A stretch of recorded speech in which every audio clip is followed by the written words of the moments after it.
Question number 6. Sum of first 55 term in AP is 3300. मतलब कोई एक AP का सीरीज़ है जहाँ पे फर्स्ट 55 टर्म को जब हम ऐड करेंगे तो 3300 आएगा। ठीक है, हमें निकालना है 28 टर्म। तो मैंने लिख लिया है, हमें निकालना है T28, जहाँ पे हमें क्या पता है कि S55 जो है वो 3300 है। SN का फॉर्मूला लगा सकते हैं हम लोग यहाँ पे। हमें पता है SN क्या होता है, SN equal to n/2 2a plus n-1 d bracket close. ठीक है, अभी देखो इस केस में हमें मालूम है कि n जो है n इक्वल टू क्या है 55, तो मैं n की जगह पे 55 रख दूंगी। तो S55 equal to 55/2 2a plus 55 minus 1 d bracket closed.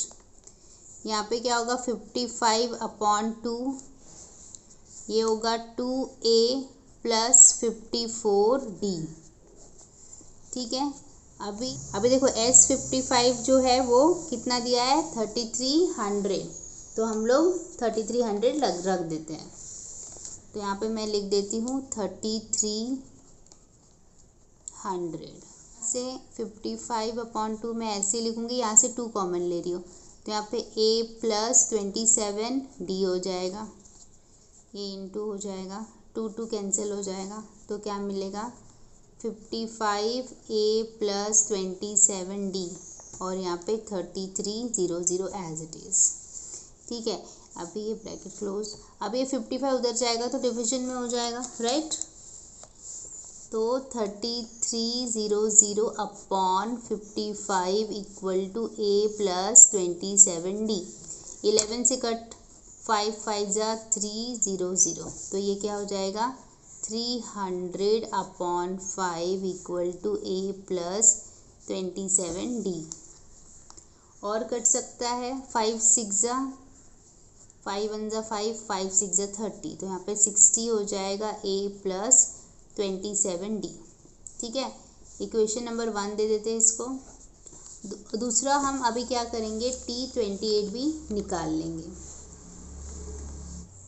Tn का फॉर्मूला क्या होता है, a प्लस n-1 d।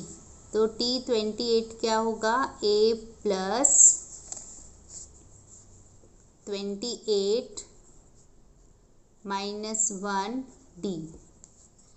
तो हम इसको लिख देंगे a plus 27d T28, right. तो अभी देखो अगर हम इक्वेशन 1 और 2 को देखते हैं तो हमें क्या दिख रहा है कि a प्लस 27d यहाँ पे भी है और a प्लस 27d यहाँ पे भी है। ठीक है, तो a प्लस 27d यहाँ पे 60 के बराबर है और a प्लस 27d यहाँ पे T28 के बराबर है। इसका मतलब T28 क्या होगा, 60 होगा। तो हम यहाँ पे लिखेंगे from 1 and 2 T28 is equal to 60। Question number 7. In an AP, sum of 3 consecutive term. Consecutive का मतलब क्या होता है, जो एक के बाद दूसरा है, जैसे 1 2 3 4 जो कंटिन्यूस नंबर होते हैं उसे consecutive बोलते हैं। In an AP, sum of 3 consecutive term is 27। मतलब वो जब भी नंबर जो consecutive नंबर हैं वो जब आप ऐड करोगे तो कितना आएगा 27 एंड देयर प्रोडक्ट मतलब मल्टीप्लिकेशन, और जब हम उसे मल्टीप्लाई करेंगे तो कितना आएगा 504 आएगा। फाइंड द टर्म, हमें वो टर्म पता करना है। ठीक है, और आगे क्या दिया, assume that 3 consecutive term is. तो हमें हिंट दिया है, चलो आप मान लो कि 3 कॉन्सिक्यूटिव टर्म क्या है, a माइनस डी पहला टर्म, a दूसरा टर्म और तीसरा टर्म a प्लस डी। तो हम लोग यही टर्म को मान लेंगे और फिर हम सॉल्व करेंगे। तो इस क्वेश्चन में क्या दिया है, देखो सम ऑफ 3 कॉन्सिक्यूटिव टर्म इज, मतलब ये तीनों का जब हम ऐड करेंगे तो 27 आएगा, और जब ये तीनों का मल्टीप्लाई मतलब प्रोडक्ट करेंगे तो 504 आएगा। तो चलो मैं लिख लेती हूँ, as per condition as per condition है कि ये सबको ऐड करने के बाद मेरे को 27 मिलेगा। तो यहाँ पे as per condition given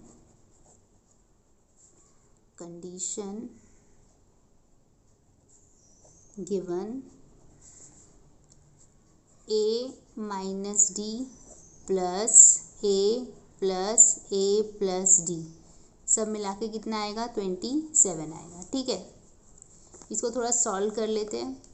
a minus d plus a plus d equal to 27। देखो d negative d positive cancel, तो यहाँ पे 3a इक्वल टू 27 हो जाएगा। तो फिर a यहाँ से हमें कितना आ जाएगा 9। ठीक है, ये तो पहली कंडीशन थी। ठीक है, सेकेंड कंडीशन वो ये था कि माइनस डी इंटू ए प्लस डी तीनों को मल्टीप्लाई करूँगी तो मेरे को कितना आएगा 504। ठीक है, मैं इसको अच्छे से लिख देती हूँ। अभी जस्ट आगे लिख रही हूँ a प्लस डी और यहाँ पे होगा a माइनस डी और इंटू ए। जस्ट मैंने इसको आगे लिख दिया और कुछ नहीं, 504। अभी देखो यहाँ पे a plus b a minus b वाला फॉर्मूला में हम लगा देंगे तो ये क्या हो जाएगा a square minus d square, right. और यहाँ पे a हो जाएगा इक्वल टू 504। देखो एक फॉर्मूला है कौन सा, a प्लस बी और a माइनस बी। अगर ऐसी कोई कंडीशन होती है तो हम सीधा लिख देते हैं a square minus b square. तो वही फॉर्मूला मैंने यहाँ पे लगा दिया, a plus d a minus d is a square minus d square into a 504। ठीक है, अब यहाँ पे देखो मैंने a का वैल्यू तो ऑलरेडी निकाल लिया, 9 है। तो मैं क्या कर देती हूँ, यहाँ पे 9 का वैल्यू डाल देती हूँ जहाँ पे भी मुझे a मिलेगा। तो यहाँ पे 9 डाला मैंने, तो 9 का स्क्वायर माइनस d का स्क्वायर इंटू यहाँ पे सीधा 9 आ जाएगा, ये 504 हो जाएगा। ठीक है, इसको ब्रैकेट में रहने देते हैं। अभी देखो ये 9 को मैं इधर भेज देती हूँ, ये 81 हो जाएगा, ये माइनस डी स्क्वायर ऐसे ही रहेगा। यहाँ पे 504/9 हो जाएगा। यहाँ पे 81 minus d square as it is. ठीक है, अभी देखो 81 को मैं उधर लेके जा रही हूँ, 81 यहाँ पॉजिटिव है वहाँ नेगेटिव हो जाएगा, राइट। तो नेगेटिव डी स्क्वायर अपनी जगह पे 56 माइनस 81 करूँगी तो कितना आ जाएगा, मुझे 25 आ जाएगा, लेकिन नेगेटिव में आएगा। ठीक है, क्योंकि नेगेटिव्स का साइन वाला नंबर बड़ा है, यहाँ से नेगेटिव नेगेटिव कैंसिल हो जाएगा। तो डी स्क्वायर कितना मिल जाएगा 25। तो फिर डी कितना मिलेगा, स्क्वायर रूट ऑफ 25, मतलब कितना मिल जाएगा 5। तो डी इज इक्वल टू 5। अब हमें वो कॉन्सिक्यूटिव टर्म निकालना है। देखो ए हमें कितना मिला था, a 9 मिला था और d 5 मिला था, d 5 मिला है, a इक्वल टू 9 और d 5। अब हमें वो सारे कॉन्सिक्यूटिव नंबर निकालने हैं। पहला टर्म क्या था, a माइनस डी था, देयरफॉर यहाँ पे लिखेंगे टर्म्स आर। फर्स्ट टर्म क्या हो जाएगा, फर्स्ट टर्म मतलब a माइनस डी मतलब a है 9 और d है 5 मतलब 4 हो गया। यहाँ पे लिखेंगे सेकेंड टर्म क्या था हमारा, a मतलब सेकेंड टर्म 9 है। थर्ड टर्म क्या था, थर्ड टर्म था a प्लस डी मतलब 9 plus 5 equal to 14। Question number 8, find 4 consecutive term in an AP। Consecutive मतलब जो हमने पिछले क्वेश्चन में अभी किया है, कॉन्सिक्यूटिव मतलब वन आफ्टर द अदर जो नंबर आने वाला है। Whose sum is 12 and sum of third and the fourth term is 14। ठीक है, तो देखो ये सम और सेवेंथ वाले सम में कुछ सिमिलरिटी है। जो सेवेंथ वाले टर्म में हमें बताया है कि what we should consider to get our answer, तो हम लोग यही लेते हैं। हम लोग फर्स्ट टर्म लेंगे a माइनस डी, दूसरा टर्म a आएगा तीसरा टर्म ए प्लस डी आएगा। तो आप बताओ चौथा टर्म क्या होगा। यहाँ पे 3 टर्म तक ही बताया ना। देखो ए माइनस डी, फिर ए प्लस डी, और अगला टर्म क्या होगा, ए प्लस 2d हो जाएगा। तो लिख लेते हैं हम लोग इस हिसाब से। फर्स्ट टर्म क्या होगा, क्वेश्चन नंबर 8 है। फर्स्ट टर्म क्या हो जाएगा, फर्स्ट टर्म ए माइनस डी, सेकेंड टर्म ए हो जाएगा, थर्ड टर्म ए प्लस डी हो जाएगा, और फोर्थ टर्म हो जाएगा ए प्लस 2d। ठीक है, तो ये सारे टर्म हमें मालूम है। जैसी कंडीशन दी है वैसे हम लोग सॉल्व करेंगे। Find 4 consecutive term in A P whose sum is 12। मतलब ये सारे को जब मैं ऐड करूँगी तो मुझे कितना आएगा, 12 आएगा। तो चलो ऐड करते हैं। एज पर कंडीशन ए माइनस डी प्लस ए, देखो ए माइनस डी प्लस ए माइनस डी प्लस ए प्लस ए प्लस डी प्लस ए प्लस डी प्लस ए प्लस 2d कितना आता है, 12 आता है। तो यहाँ पे 12 लिख देती, इक्वल टू 12। ओके, देखते कुछ कट रहा है तो काट देते। देखो D negative D positive, cancel. ठीक है, उसके बाद ए 3 4, तो 4a हो जाएंगे, और d कितना रहेगा, d 2d रहेगा, इक्वल टू 12। 2 से होल इक्वेशन में हम लोग अगर डिवाइड कर देते तो ये हो जाएगा 2a plus d equal to 6। तो हम लोग यहाँ पे लिख देंगे 2a equal to 6 minus d. इसको इक्वेशन नंबर 1 दे देते हैं। दूसरी कंडीशन क्या बोला था हमको, दूसरी कंडीशन बोला था कि उनका जो sum of third and fourth term है वो 14 है। देखो क्या बोला है, sum of third and the fourth term 14 है। तो हम लोग थर्ड एंड फोर्थ टर्म ले लेते हैं। देखो थर्ड टर्म है A plus D plus fourth term क्या है, फोर्थ टर्म है ए प्लस 2d कितना आता है, 14 आता है। ठीक है, यहाँ पे डाल देते हैं गिवन। ठीक है, अभी देखो a और a कितने हो गए, 2a हो गया, 2d और एक और d मिला के 3d हो गए, 14।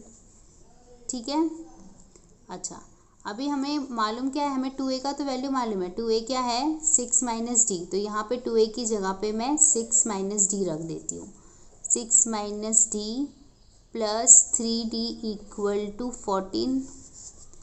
देखो अभी यहाँ पे साइन अलग अलग सब्ट्रैक्शन हो जाएगा। 6 प्लस 2d इक्वल टू 14।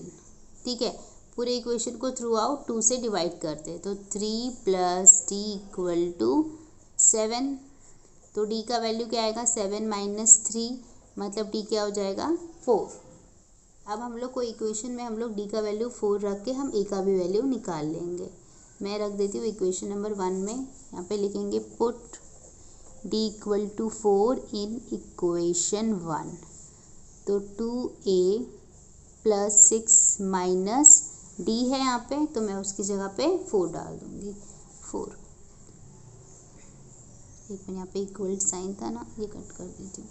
तो 2a इक्वल टू 6 माइनस 4 हो जाएगा। So 2a as it is, 6 minus 4 is 2। तो a का वैल्यू क्या आएगा, 2/2, मतलब a का वैल्यू आ जाएगा 1।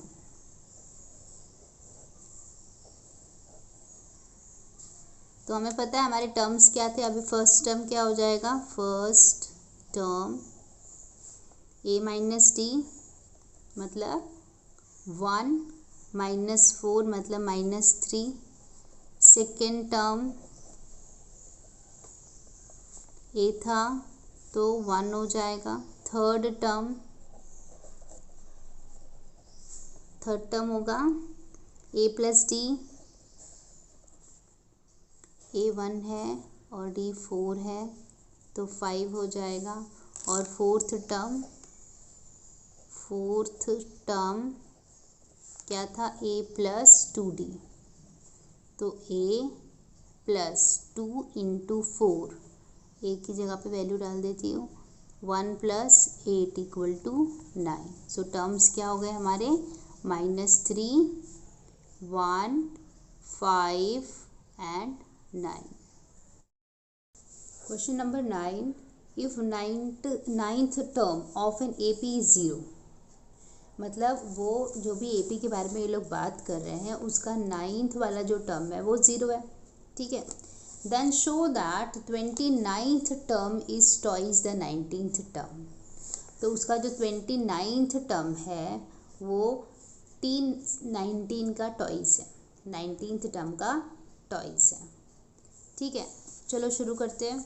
अभी देखो यहाँ पे T9 दिया है, पहले T9 निकाल लेते हैं। T9 तो 0 है, हमें पता है Tn क्या होता है, Tn equal to a plus n minus 1d, ठीक है। तो अब हम लोग यहाँ पे n की जगह पे n रख के इसको सॉल्व करेंगे, तो T9 equal to a plus 9 minus 1d, solve करते हैं। T9 equal to a plus 8d। अब देखो T9 उन्होंने बोला है कि T9 तो 0 है, तो हम लोग यहाँ पे 0 रख देंगे, 0 equal to a plus 8d, ये हुआ हमारा इक्वेशन नंबर 1। तो T9 का हो गया। अब हम लोग T19 के बारे में सॉल्व करेंगे। T9 we have to think about T19। T19 क्या होगा, a प्लस n क्या होता है 19 माइनस 1 और d हमने किस में लगाया, हमने ये वाले फॉर्मूला में लगाया, Tn equal to a plus n minus 1। तो यहाँ पे n हमारा इस केस में 19 था, इसलिए मैंने जहाँ पे भी n मिला वहाँ पे मैंने 19 रख दिया। तो ये क्या होगा, a प्लस 18d, ठीक है।